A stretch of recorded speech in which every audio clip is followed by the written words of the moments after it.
할렐루야. 이 새벽에 주님의 전에 그리고 각자의 처소에서 하나님의 예배하는 주의 모든 성도님들을 환영하고 축복합니다. 오늘 저는요, 안심하라 내니 두려워하지 말라라는 제목으로 하나님의 말씀을 나누려고 합니다. 요즘이요, 참 안심할 수 없는 시대인 것 같습니다. 코로나 그리고 장마, 지금 또 9호 태풍 마이삭이 올라오고 있는데요, 이러한 상황 가운데 우리가 안심할 수 있는 방법은 무엇일까요? 오늘 말씀을 통해서 그 방법과 그 길을 찾으시는 복된 시간이 되시길 주님의 이름으로 축복합니다. 오늘 본문을 보면요, 오늘 본문 앞에 한 가지 사건이 기록되어 있습니다. 그것이 무엇이냐면 우리가 너무나도 잘 알고 있는 오병이어의 사건입니다.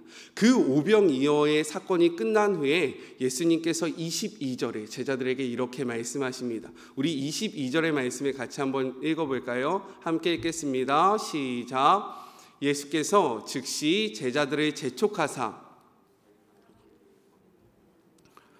자기가 무리를 보내는 동안에 배를 타고 앞서 건너편으로 가게 하시고, 오늘 본문을 보니까요, 예수님께서 큰 이적을 행하신 다음에 제자들을 재촉하고 있는 모습을 찾아볼 수 있습니다. 제자들을요, 바다 가운데로 밀어넣고 있는 모습을 볼 수 있어요. 왜 그랬을까요? 동일한 그런 내용을 기록하고 있는 요한복음의 말씀을 보면요, 우리가 그 이유에 대해서 생각해 볼 수 있습니다. 우리 요한복음 6장 14절부터 15절을 같이 한번 찾아볼까요? 우리 함께 읽겠습니다. 그 사람이 예수께서 행하신 이 표적을 보고 말하되 이는 참으로 세상에 오실 그 선지자라 하더라. 그러므로 예수께서 그들이 와서 자기를 억지로 붙들어 임금으로 삼으시는 줄 아시고 다시 혼자 산으로 떠나가시니라 라고 기록되어 있습니다. 예수님께서요, 제자들을 먼저 가라 라고 재촉하신 이유, 그리고 예수님께서 홀로 산에 올라가신 이유는 무엇이냐면 방금 보여줬던 그 오병이어의 기적으로 말미암아서요, 사람들이 오해를 하게 된 것이죠. 정말로 이 땅에 메시아, 우리를 구원하러 오신 예수님을 바라보는 것이 아니라 자신의 유익을 채워줄, 그리고 자신에게 만족을 줄 그 임금으로 생각하고 억지로 예수님을 붙잡아 임금 삼으실 것을 아시고 예수님은 따로 산으로 올라가시고요, 그리고 그 군중 심리에 휩쓸려서 정말로 예수님을 바르게 바라보지 못할까 봐 제자들을 따로 떼내서 보내고 있다는 것을 우리는 성경의 기록을 봐서 알 수 있습니다. 제자들을 바다 가운데로 몰아넣으시고요, 그리고 예수님은요, 산으로 올라가서 기도하십니다. 근데 이 모습은 예수님의 인생 속에서 계속된 모습이었다는 거예요. 우리 누가복음 22장 39절의 말씀을 같이 한번 읽어볼까요? 함께 읽겠습니다. 시작.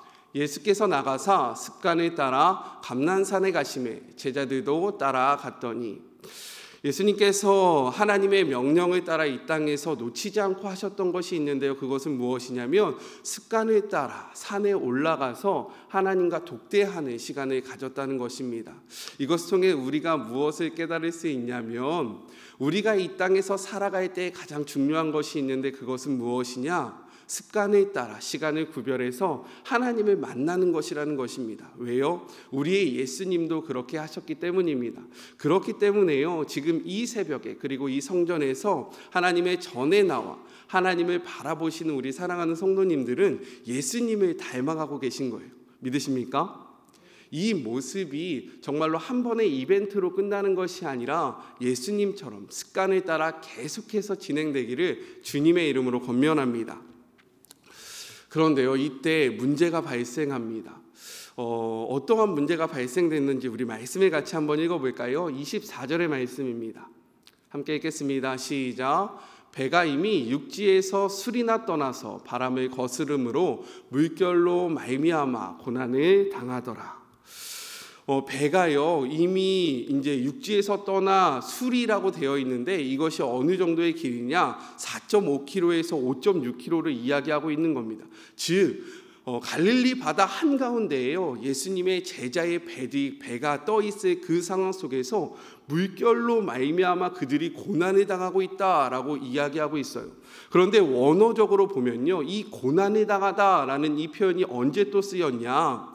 여자가 어머니가 아이를 낳을 때, 해산할 때, 고통당할 때 쓰였던 단어가 바로 이 고난을 당하다라는 단어와 똑같다라는 거예요. 이것을 통해서 우리가 무엇을 알 수 있습니까? 지금 제자들이 당하고 있는 고통이요, 고난이요, 이 어려움이 단순히 물결이 그냥 넘실넘실 거리는 그 정도의 상황이 아니라 여인들이 자녀를 낳을 때 갖는 그 고통, 제가 이 고통을 조금 알거든요. 왜냐하면 저희 둘째를 낳을 때 저희 아내가 진짜 무서워하면서 아파하면서 저에게 막 그 했던 행동들을 보니까요, 이 제자들이 지금 처한 상황이 얼마나 어려웠는지를 정말로 마음속으로 느낄 수 있었습니다. 그리고 실제로요, 갈릴리 바다는 밤이 되면 기후 변화 때문에요, 풍랑이 일기도 했는데 지금 그 상황 속에 있는 거예요. 그런데 우리가 여기서 생각해 보아야 할 것이 있다는 거죠. 왜 이들이 이 어려움을 당했습니까? 어떠한 상황 때문에 지금 이 고난 가운데 있는 거예요. 우리가 이것을 생각해 봐야 된다는 거예요. 이들이 원했습니까? 이들이 선택한 거예요? 이들이 자의적으로 결심하고 나아간 겁니까? 아니라는 거예요. 예수님께서 그들을 몰아넣으셨고요, 예수님의 명령에 따라서 그 가운데로 나갔는데 지금 그들의 상황이 너무나도 어려워졌다라는 겁니다. 이것을 통해서 우리가 알 수 있는 것이 무엇입니까? 우리가 인생을 살아가면서요, 우리의 선택, 우리의 의지 때문에 어려움을 당할 때도 있습니다. 하지만 우리가 하나님의 말씀을 쫓아서 살아가다 보면요, 우리가 의도치 않게 큰 풍랑을 만날 때가 있다라는 거예요. 하나님의 명령을 따라 하나님의 그 길을 걸어가고 있는데 우리의 앞길이 쫙 열리는 것이 아니라 우리의 삶 가운데 어려움이 찾아올 때가 있다라는 거죠. 누구처럼요? 예수님의 제자들처럼요. 나의 의지와 나의 선택이 아니라 하나님의 뜻과 하나님의 말씀을 쫓아서 살아갔는데 어려움이 다가왔다라는 거예요. 계속해서 우리 말씀을 한번 읽어볼까요? 25절의 말씀입니다. 함께 읽겠습니다. 시작. 밤 사경에 예수께서 바다 위를 걸어서 제자들에게 오시니, 성경에 보면 지금 이 시간이요, 밤 사경이라고 되어 있습니다. 이 밤 사경은요, 지금 우리의 시간으로 환상하면 새벽 3시에서 새벽 6시 사이인 거예요. 가장 어두울 때입니다.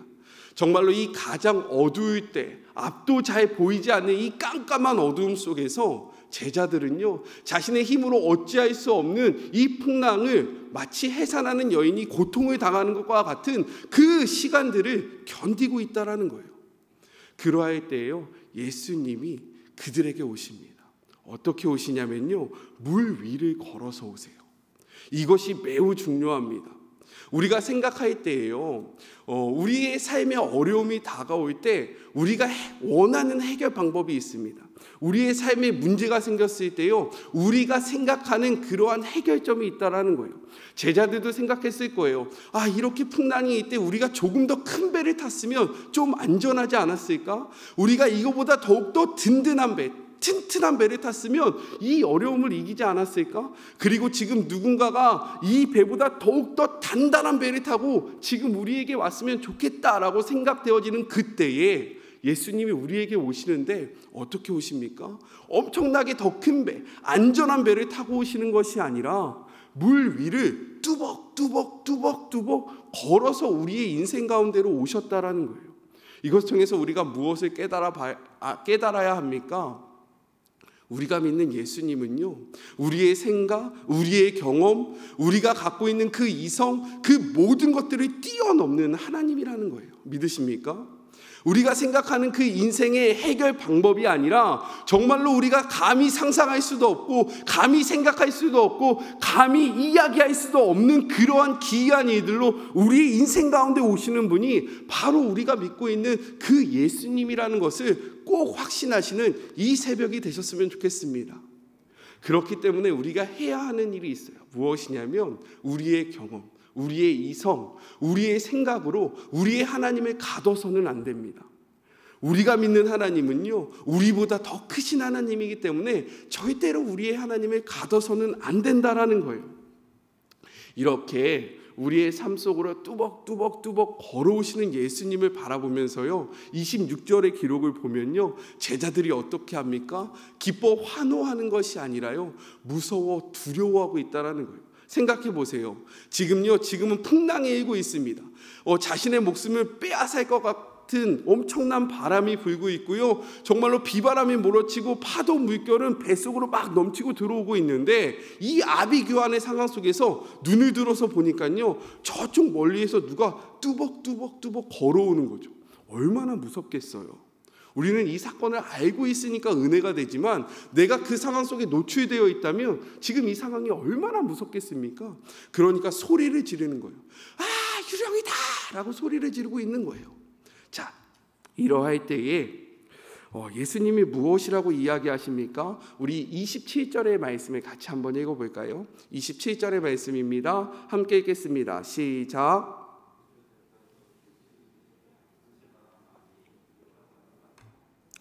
다시 한번 읽겠습니다. 예수께서 즉시 이르시되 안심하라 내니 두려워하지 말라. 여기서 우리가 생각해 봐야 할 것이 있습니다. 저의 본적은요 태안이에요. 충남 태안입니다. 그리고 저희 고모는요, 여러분 말리포 해수욕장 아시죠? 말리포 해수욕장 옆에 보면요 천리포 해수욕장이 있어요. 그리고 그 천리포 해수욕장 옆에는요 백리포 해수욕장이 있습니다. 그리고 그 백리포 해수욕장 옆에는 뭐가 있을까요? 네, 맞습니다. 십리포 해수욕장이 있는데 거기는 군사 기미 지역이어서 민간인이 들어가지 못해요. 저희 고모는 그 백리포 해수욕장에서요 제가 어렸을 때부터 민박을 하셨습니다.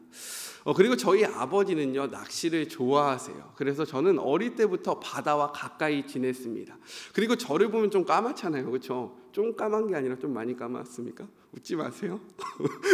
막 인정하시는데 제가 왜 까맣다라고 제가 말씀드렸어요. 제가 지금 저희 참좋은교회 오기 전에 어디에서 사역했는지 다 알고 계시죠? 필리핀 보라카이라는 섬에서요 제가 그곳에서 열심히 사역을 했습니다. 그것은 사면이 바다로 둘러싸인 곳이에요. 이렇기 때문에요 저는 바다와 매우 가까운 삶을 살았어요. 그리고 저는 다이빙 자격증이 있거든요. 물속에 돌아가서 산소통을 메고 막 이렇게 돌아다닐 수 있는 그러한 자격증이 있습니다. 그만큼 물을 좋아해요. 그런데 이 바다가요 참 낮에 보면 그리고 잔잔할 때 보면 너무나도 이쁜데요 비바람이 몰아칠 때 보면요 그렇게 무서울 수가 없습니다. 특히 밤에 비바람이 몰아치는 그 바다 한가운데 서 있으면요 해변을 걸으면요 진짜 너무너무 무서워요. 그뿐만 아니라 바람소리, 파도소리 때문에요 옆에 있는 사람과 이야기해도요 그 이야기가 잘 들리지 않을 정도로 정말로 주위가 너무나도 시끄럽습니다. 그런데 잘 보세요. 지금 배 가운데서요 제자들이 혼란스러워하면서 무서워하면서 소리를 지르고 있을 때 예수님께서 뭐라고 말씀하십니까? 안심하라 내니 두려워하지 말라라고 이야기하고 계신 거예요. 이것은 무엇이냐면 인간의 소리로 들을 수 없는 그 상황 속에서 예수님께서 그 제자들의 말을 들으신 거예요. 우리가 생각할 때에 전혀 들을 수 없다라고 생각되어지는 하나님이 지금 역사할 수 없다라고 생각되어지는 그 순간에도요 예수님은 우리의 그 음성을 듣고 계시다는 것을 믿으시길 바랍니다. 우리가 작은 소리로 혹은 큰 소리로 우리가 속마음속으로 하나님을 향해서 하나님 보고 계십니까? 하나님 제가 지금 너무나도 어렵습니다 라고 이야기를 하면요 하나님은 어떠한 상황 속에서도 예수님은 어떠한 환경 속에서도 그 음성을 들으시고 우리에게 응답하신다라는 거예요. 성경은 이렇게 기록하고 있습니다. 출애굽기 6장 5절의 말씀을 같이 한번 읽어볼까요? 함께 읽겠습니다. 시작. 이제 애굽 사람이 종으로 삼은 이스라엘 자손의 신음소리를 내가 듣고 나의 언약을 기억하노니.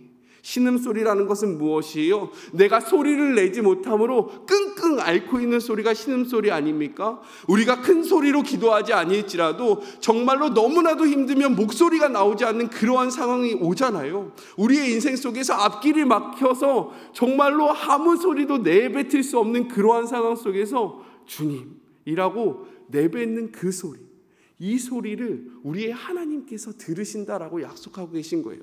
또 말씀을 볼까요? 이사야 58장 9절의 말씀입니다. 내가 부를 때에는 나 여호와가 응답하겠고 내가 부를 때에는 내가 여기 있다 하리라 라고 하나님이 우리의 삶 속에 약속하고 계신다는 거예요. 하나님은요 우리가 하나님을 향해서 부르짖을 때에 결코 그 목소리를 외면하지 않으십니다. 믿으십니까? 우리가 하나님을 향해서요, 하나님 어디 계세요? 하나님, 제가 지금 너무나도 힘이 듭니다. 하나님, 제가 너무나도 무섭습니다. 하나님, 저의 삶이 너무나도 힘이 듭니다 라고 하나님을 부를 때에 내가 여기 있다 라고 응답하시는 분이 바로 우리가 믿고 있는 그 하나님이라는 거예요. 자, 우리가 좋아하는 찬양이 있어요. 특세라고 하면, 특별한 설교라고 하면 뭐 설교 도중에 한번 노래도 부르고 막 이래야지 좀 특세 기분이 나지 않습니까? 그래서 한번 준비해 봤습니다. 어두움에 밝은 빛을 비춰주시고 너의 작은 신음에도 응답하시니 너는 어느 곳에 있든지 주를 향하고 주만 바라보지라. 어두움의 밝은 빛을, 어두움의 밝은 빛을 비춰주시고 너의 작은 신음에도 응답하시니 너는 어느 곳에 있든지 주를 향하고 주만 바라보지라.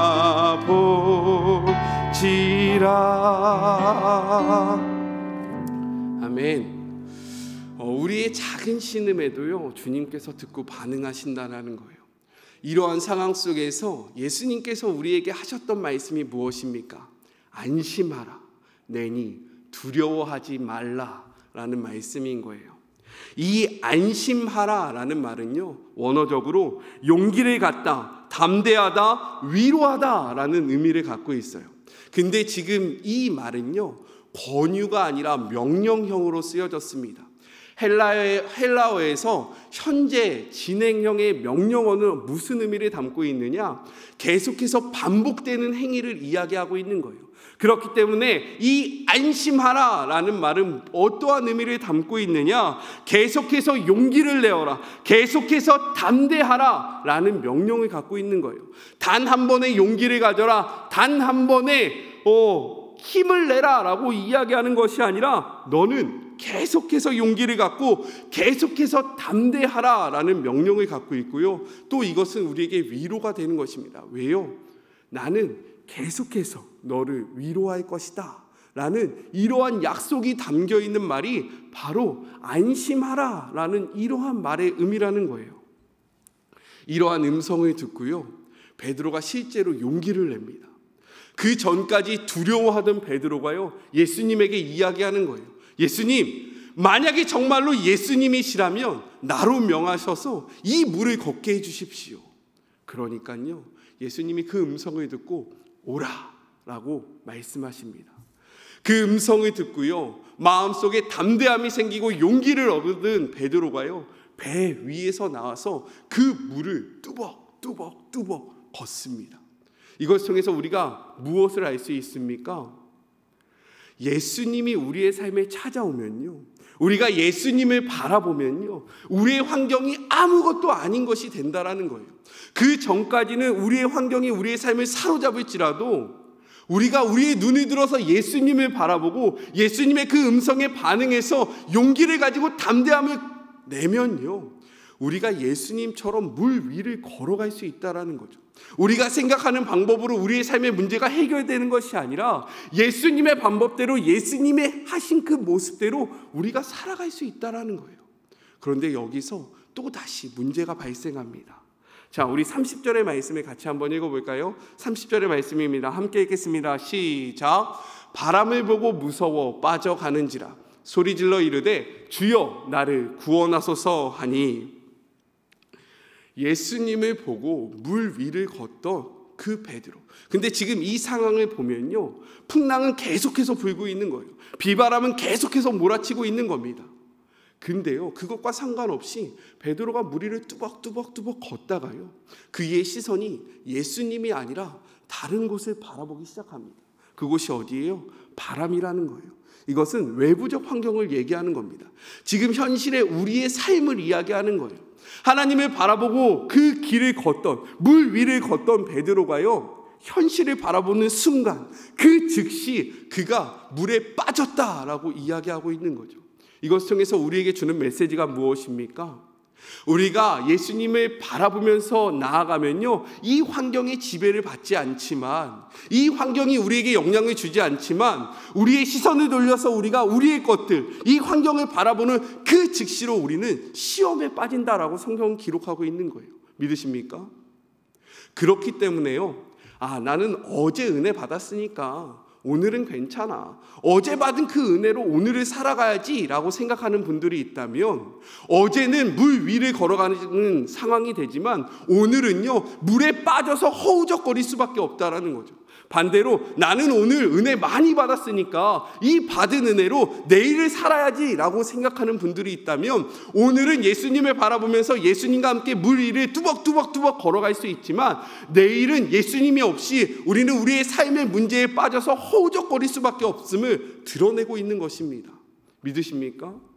예수님이 없는 그 즉시로, 예수님이 아닌 다른 곳을 바라보는 그 즉시로 우리는 두려움과 염려에 휩싸일 수밖에 없다라는 것을 이 말씀을 통해서 보여주고 있는 거예요. 그렇기 때문에 우리에게 무엇이 중요합니까? 매일의 삶이 중요한 거예요.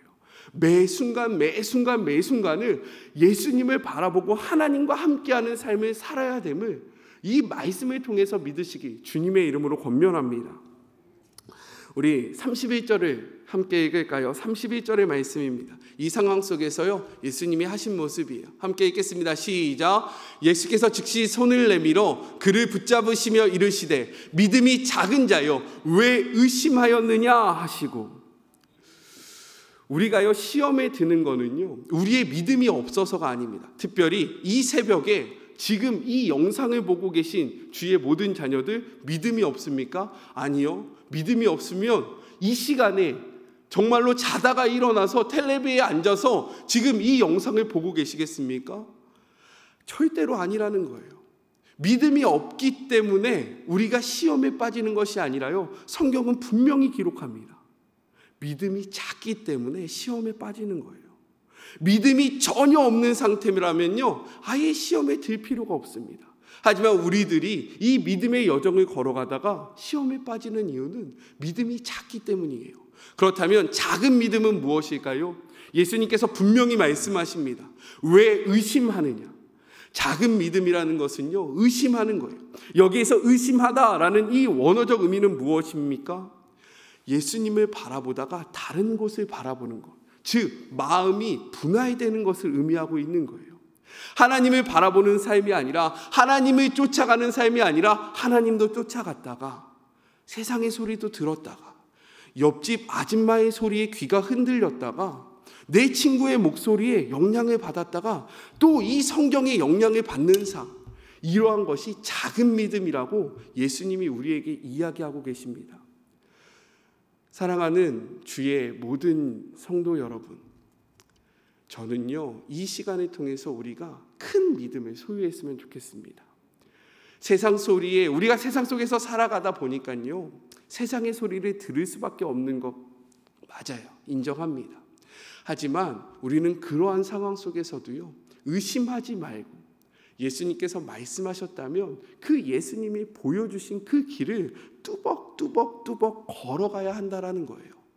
자, 32절과 33절을 보면요, 이제 예수님께서 그 제자들의 배에 오르십니다. 그때에 풍랑이 그쳤다라고 이야기하고 있어요. 그리고 33절의 말씀을 보면요, 그제서야 제자들이 예수님 앞에 엎드리면서 이렇게 이야기합니다. 진실로 하나님의 아들이소이다. 자, 보세요. 제가 오늘 말씀을 시작할 때 이 모든 문제가 왜 이루어졌다라고 이야기했습니까? 예수님께서 주도하신 거예요. 예수님께서 밀어 넣으신 겁니다. 이 상황을요, 예수님께서 만드신 거예요. 왜요?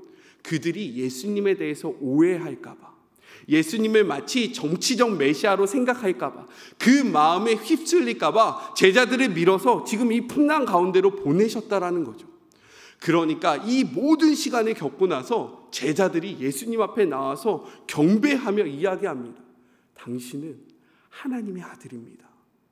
이 일을 통해서요, 그들의 삶이 변화됐다라는 거예요. 그 전에 알지 못하던 예수님의 능력을 알게 되었고요, 예수님이 진정으로 어떠한 분인지 이제서야 깨닫게 됐다라는 겁니다. 이 상황을 예수님께서 주장하셨고요, 예수님의 그 능력 아래서 이 모든 상황이 이루어졌다라는 거예요. 이 말씀을 우리의 삶에 어떻게 적용해 볼 수 있습니까? 우리는 지금 코로나 상황 가운데 있습니다. 그렇지 않아요? 근데 이 상황이요, 예수님 아래에서 이루어지고 있는 거예요. 믿으십니까?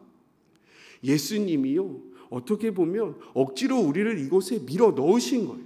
그리고요, 우리의 삶 속에 정말로 예수님을 예수님으로 알지 못하는, 예수님을 바로 알지 못하고 바로 믿지 못했던 우리들의 삶을 멈추시고요, 그리고 다시금 우리로 하여금 고백받기 원하셔서 지금 이 일들을 주장하고 계신다고 저는 확신합니다.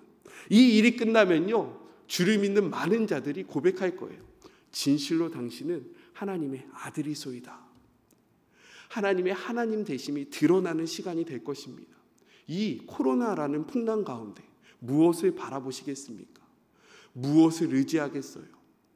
이 시계를 원했던 사람은 아무도 없어요. 우리의 의지 때문에요, 이 시기로 들어온 사람은요, 단 한 사람도 없습니다.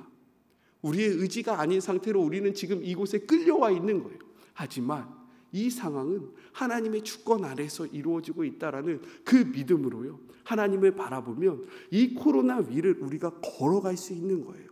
마치 베드로가 그 물 위를 터벅터벅 걸어갔던 것처럼요. 하지만 우리가 다시금 코로나라는 이 외부적 환경을 바라보기 시작하면요, 우리는 그 속으로 빠져들어가서 허우적거릴 수밖에 없다라는 것을 오늘 말씀을 통해서 우리는 깨달을 수 있습니다. 주님과 함께 이 코로나를 걸어가세요. 그렇게 할 때 우리의 삶에 새로운 길이 열릴 것입니다. 그래서요, 우리 예수님이 길을 만드시는 분이시고요, 우리 예수님은 우리가 생각하지도 못하는 그러한 큰 길을 열어가시는 분이라는 것을 우리가 고백할 수밖에 없는 거예요.